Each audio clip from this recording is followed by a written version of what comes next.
Guno omwezi tugenda kugumalirako mu bujulizi.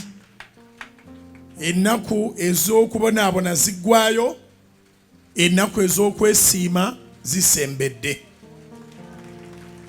Ogenda kusanyuka, togenda kubeera mu mbeera nga tevaawo.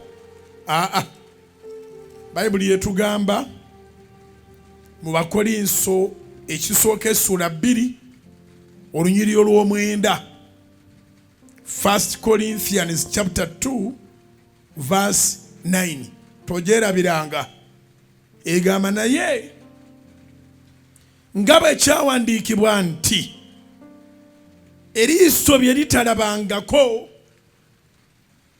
n'okutu bye kutawuliranga n'ebitayingiranga mu mutima gwa muntu byonna Katonda bye yategekera abamwagala.